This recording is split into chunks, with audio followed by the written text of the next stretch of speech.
First of all, I'm pretty sure that at any second, Ashton Kutcher is going to jump up from one of those tables and say, "You've been punked!"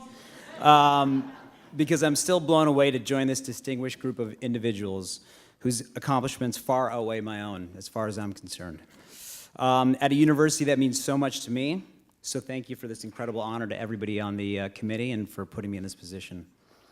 I want to thank my lovely fiancée, Katie, and my parents, who are a shining example of the power of an education and what role it can play in transforming your life and altering the course of your family's lineage. I wouldn't be standing here today if higher education wasn't the priority they preached, and my dad came here from India, and I'm proud to say I love you.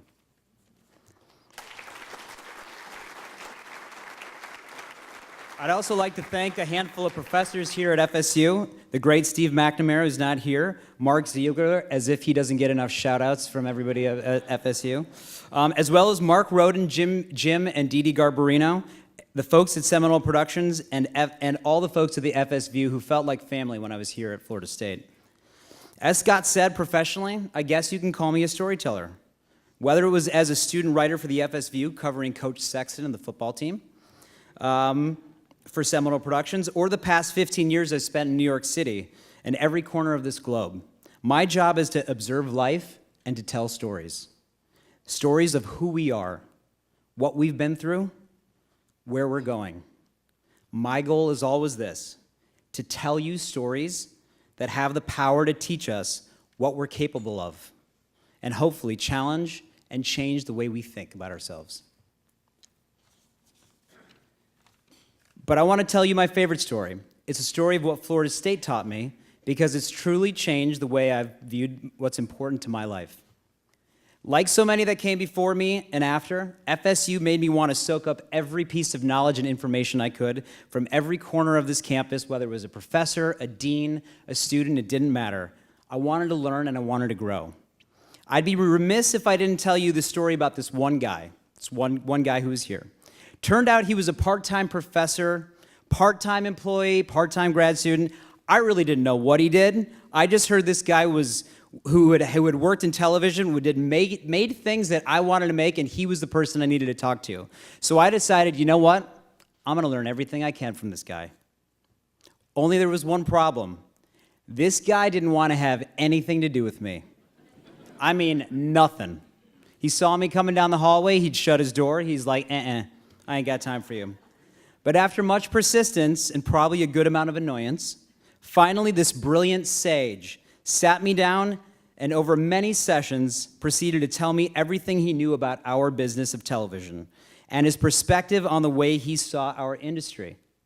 20 years later, his advice and lessons he taught me, I still live by, and I've passed down to younger employees since then. His help is why I've progressed in my career the way I have. I'd like to thank that guy because you know what? That guy's actually here in this room today. I call him a mentor of mine. You all call him Scott Atwell.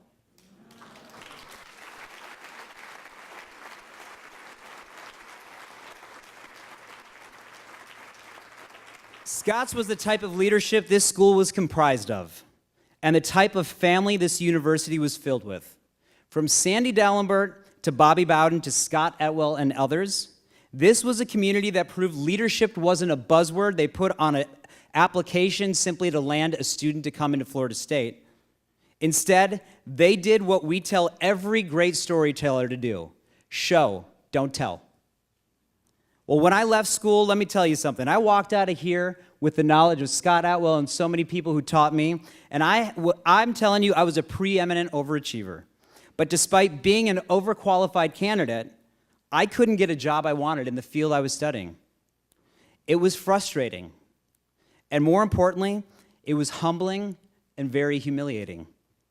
I had a better resume than most second-year people out in the workforce, but no one responded to my 100-plus applications I sent. Not a word. Not an email back, not a letter back, nothing. It was demoralizing, up until my FSU network kicked in.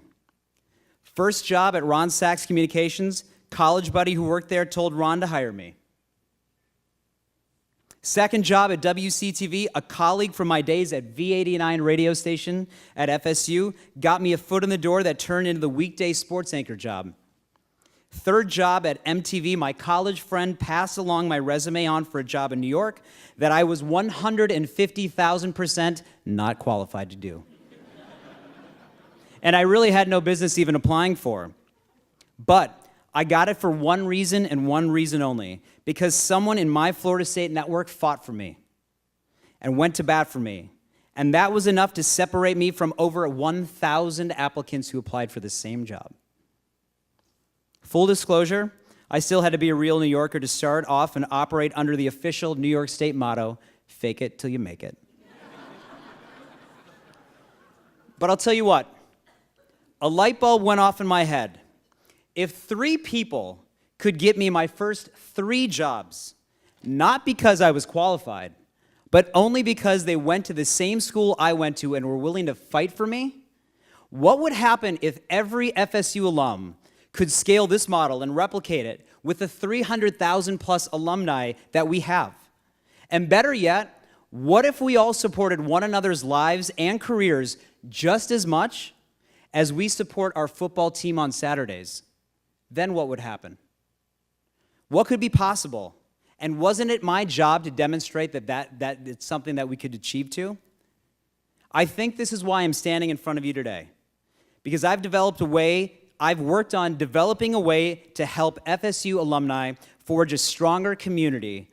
That has been my personal mission for our university for the last 15 years, to pay it forward and to demonstrate to fellow alumni, current students, and new grads that we can be the force of change in redefining what it means to be a part of Seminole family. To show, don't tell.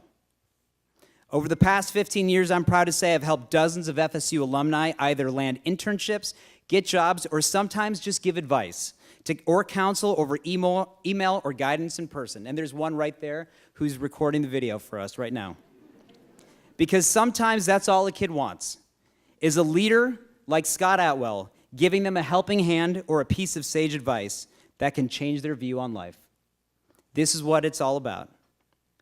The older I get, the more I question, what will my final story be? It's something I want to challenge everyone in this room to think about for themselves. Just like Ben Crump said. What will our legacy be here? What will they say and write about us long after we're gone? I can tell you when I leave this planet, I don't want to be viewed by the things I've created, but the example I've set. I don't want to be known by the stories I've told, but the individuals who I've aided to write their own stories. Let's be known for not the buildings that they name after us, but the lives we alter who walk through their doors. Let's reinvent ourselves. Let's reinvent Florida State, and let's redefine what it means to be a part of the Seminole family. Let's pay it forward. And let's be able to look in the mirror and be the person that we want to admire. Simply put, let's write our story together. Let's change the world. Thank you.